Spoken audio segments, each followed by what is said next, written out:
Jangan kira kami ini bodoh. Memang ada yang mengatakan saya ini tolol, ada. Gak apa-apa. Nah, perlawanan. Tapi kami yakin apa yang kami perjuangkan adalah untuk bangsa dan rakyat Indonesia. Assalamualaikum warahmatullahi wabarakatuh. Balik lagi bersama kami di Gibran Day. Kali ini kita akan melihat bagaimana luar biasanya Pak Presiden Prabowo Subianto membungkam mulut-mulut yang arogan serta penuh fitnah terhadapnya. Bahkan Pak Presiden secara gamblang di hadapan para audiens mengatakan, "Saya tidak apa-apa dikatakan bajingan, tolol ataupun yang lainnya, asalkan saya bergerak demi kepentingan rakyat." Dan ini benar-benar menggelegar saat Pak Presiden membungkam habis kaum Sengkuni yang suka memfitnah serta caci maki. Namun apa yang telah mereka perbuat untuk negeri? Pak Presiden Prabowo Subianto tengah berjuang untuk memperbaiki mutu dan taraf kesejahteraan bangsa Indonesia. Yang kita tahu bahwa bangsa Indonesia belum sepenuhnya kesejahteraannya itu merata, dan ini adalah yang tugas berat bagi Pak Presiden untuk menciptakan kesejahteraan bagi seluruh rakyat Indonesia. Jadi artinya Pak Presiden Prabowo Subianto melalui proyek-proyek dan program-program kerja strategisnya tengah memperjuangkan kehidupan bangsa yang lebih baik. Pak Presiden Prabowo tidak terlalu terpaku pada data-data internasional. Namun, Pak Presiden Prabowo Subianto lebih memilih untuk melihat apa yang terjadi di masyarakat. Inilah yang perlu diperbaiki karena ketika masyarakatnya sudah maju, ekonominya sudah kuat, maka kemajuan negara itu sendiri akan mengikuti beriringan. Jadi memang Pak Presiden Prabowo Subianto benar-benar tengah berjuang memperbaiki tiap titik krusial di negeri ini. Namun, meskipun begitu, banyak yang tidak suka dengan Pak Presiden Prabowo Subianto dengan programnya mengatasi korupsi, dengan programnya mengatasi kemiskinan. Bagaimana menurut Anda? Silahkan tuangkan di kolom komentar dan selamat menyaksikan.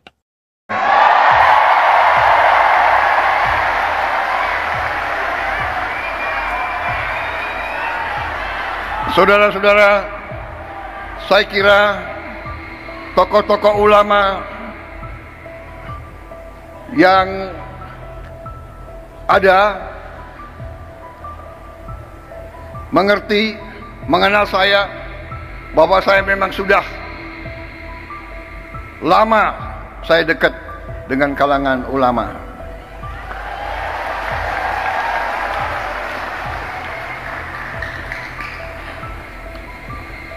Dan saya sering cerita, kenapa saya dekat sekali sama ulama, karena saya ini mantan prajurit, mantan tentara. Tentara selalu dekat sama ulama. Kenapa?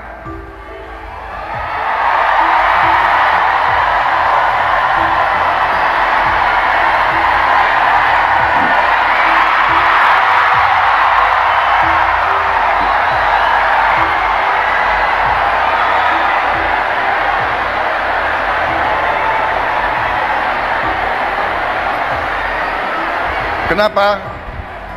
Karena seorang prajurit itu dari sejak muda dia harus berangkat tugas menghadapi bahaya, menghadapi maut. Dan biasanya orang kalau menghadapi maut ya cari kiai.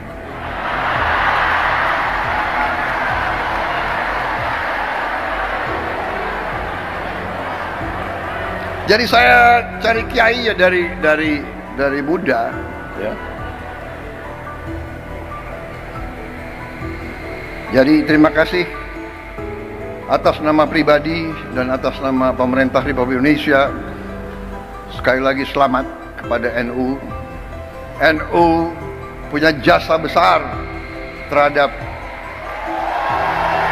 lahirnya bangsa Indonesia. Perjuangan kemerdekaan berpusat di pesantren-pesantren.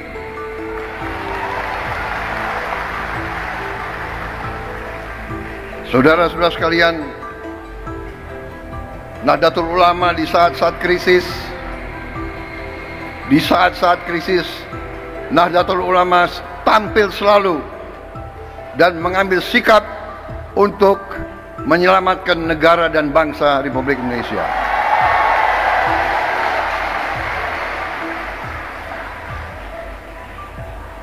Proklamasi kemerdekaan Republik Indonesia diproklamasikan di Jakarta. Tetapi kemerdekaan Indonesia diuji di Surabaya, diuji di Jawa Timur, dan dalam pertempuran 10 November disitulah munculnya para ulama sebagai pejuang, perintis, dan pemimpin dalam membela kemerdekaan Republik Indonesia. Proklamasi lahir di Jakarta. Ujian terhadap proklamasi tersebut diuji di banyak tempat, yang paling besar antaranya di Surabaya. Karena itu saya kira pantas bahwa tekad dari pemimpin-pemimpin saudara-saudara untuk menjaga warisan ini, dan saya sampaikan penghormatan saya bahwa para pimpinan NU dari masa ke masa konsekuen terus dalam menjaga bahwa Nahdlatul Ulama merupakan organisasi besar, rumah besar para ulama, para pemuka Islam yang memperjuangkan Islam yang damai, Islam yang sejuk, Islam yang rahmatan lil alamin.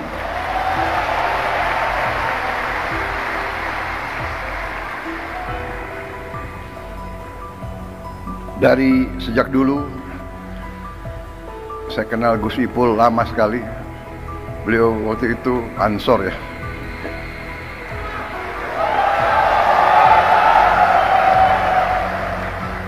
Dan dari dulu saya merasakan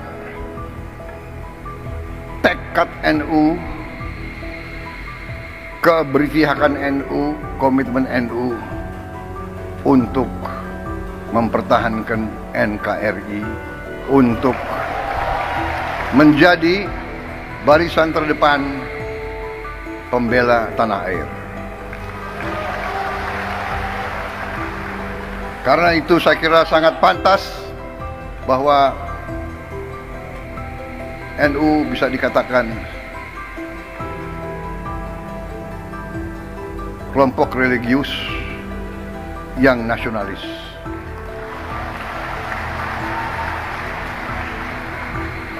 Kalau kami kelompok nasionalis yang religius.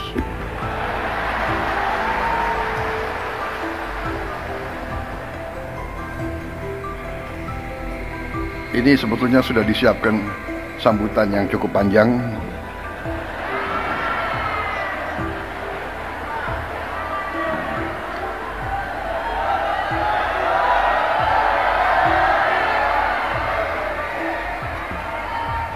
Bagaimana kalau saya singkat-singkat aja ya? Kalian kan sudah bosen sambutan nih. Betul.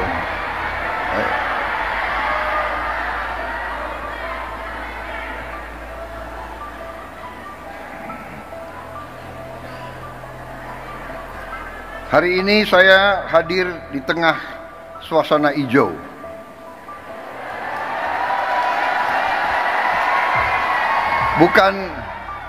Bukan karpet merah yang saya injak, tapi karpet hijau. Ya.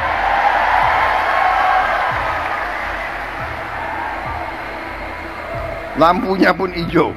Ya. Untung saya pakai batik, ada hijaunya juga.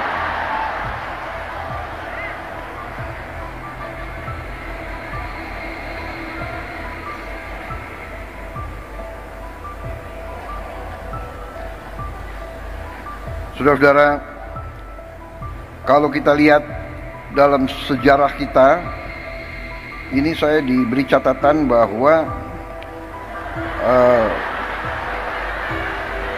pahlawan nasional kita 13 orang dari Nahdlatul Ulama.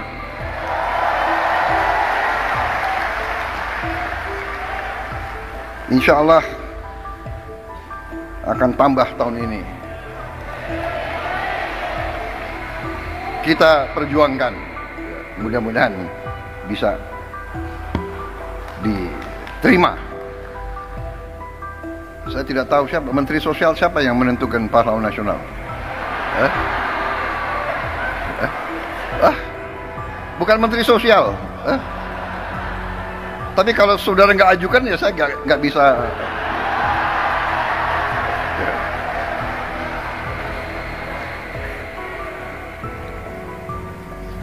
Di kabinet saya pun, kabinet Merah Putih, ternyata banyak sekali orang NU di dalamnya.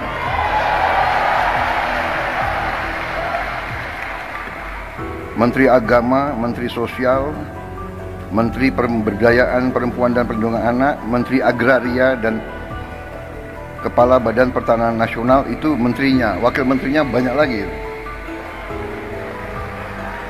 Tapi itu bukan karena NU, karena orang-orang mereka itu memang hebat-hebat. Jadi yang diajukan hebat, ya tidak bisa ditolak, ya kan? Saudara-saudara, saya kira intinya ingin saya sampaikan, terima kasih atas dukungan saudara-saudara selama ini. Dukungan untuk pemerintah Republik Indonesia.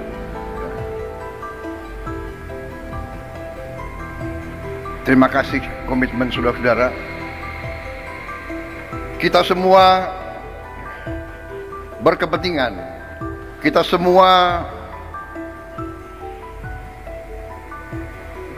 punya keinginan, kita semua bertekad ingin Republik Indonesia itu menjadi negara yang berhasil.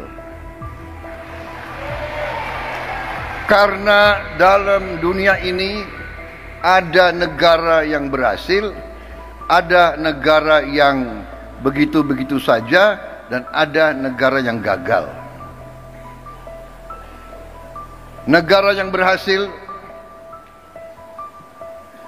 memang itu adalah sesuatu yang tidak bisa kita anggap bagaikan suatu yang jatuh dari langit. Negara yang berhasil harus kita bekerja keras, berikhtiar keras, dan kunci daripada keberhasilan itu adalah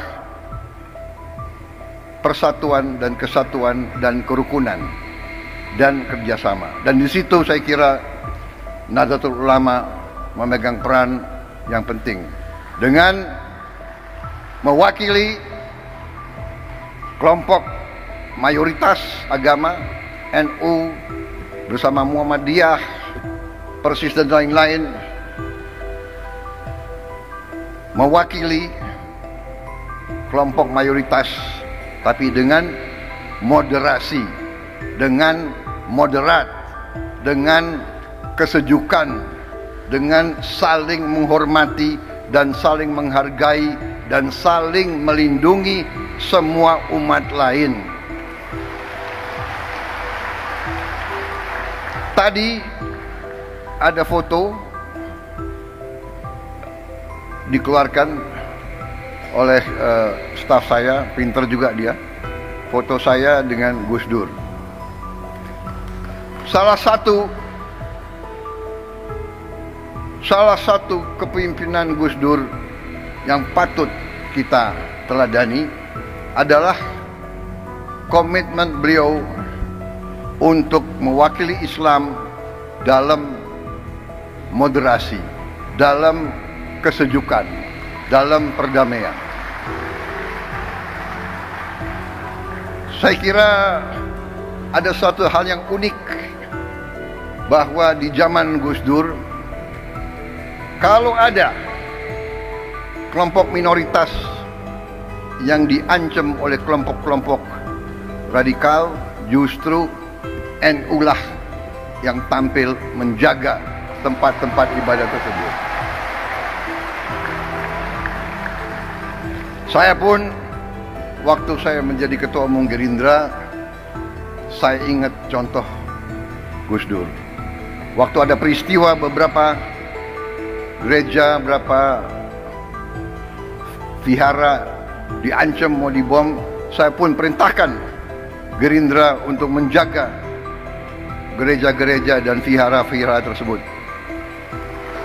Ini artinya, saudara-saudara, kepemimpinan, keteladanan.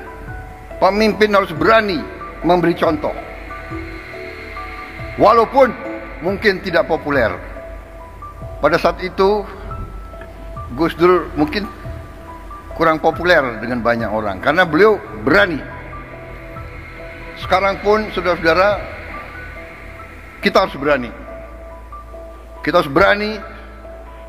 Saya ajak semua rekan-rekan saya dalam pemerintahan, dalam kabinet Merah Putih, saya mengajak mereka, kita harus berani mengoreksi diri, berani membangun suatu pemerintahan ke depan yang bersih, pemerintah yang bebas dari penyelewengan dan dari korupsi.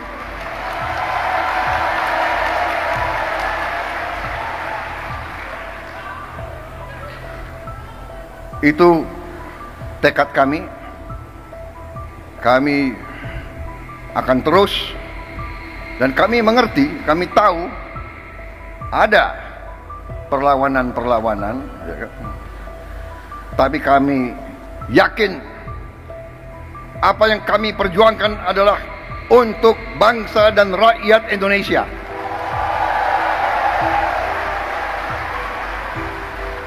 Kami tidak akan ragu-ragu bertindak.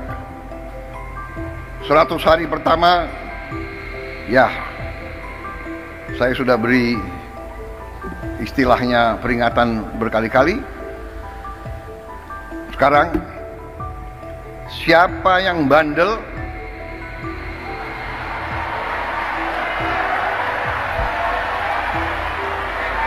siapa yang dablek, siapa yang tidak mau ikut dengan aliran besar ini, dengan tuntutan rakyat, pemerintah yang bersih, siapa yang tidak patuh, saya akan tidak.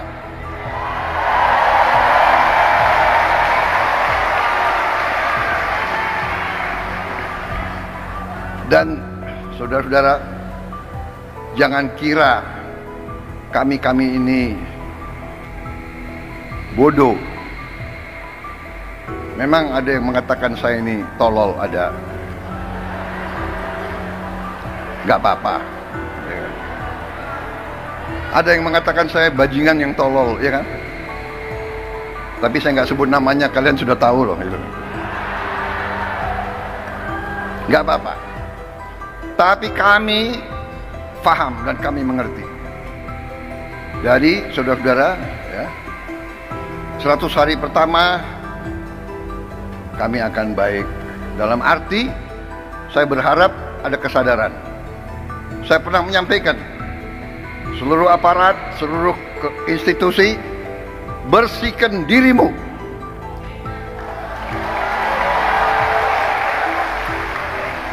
Sebelum kau dibersihkan.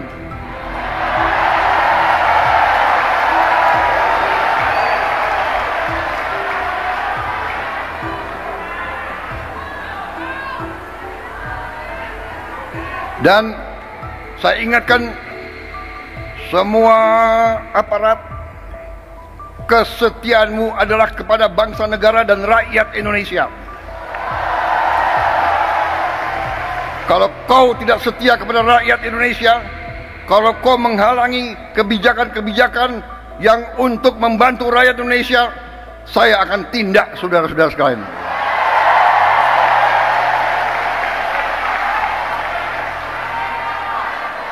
Dan saya minta menteri-menteri, pemimpin-pemimpin lembaga, tidak ragu-ragu. Saudara-saudara kita hanya bekerja untuk bangsa, negara, dan rakyat Indonesia. Terima kasih. Wassalamualaikum warahmatullahi wabarakatuh.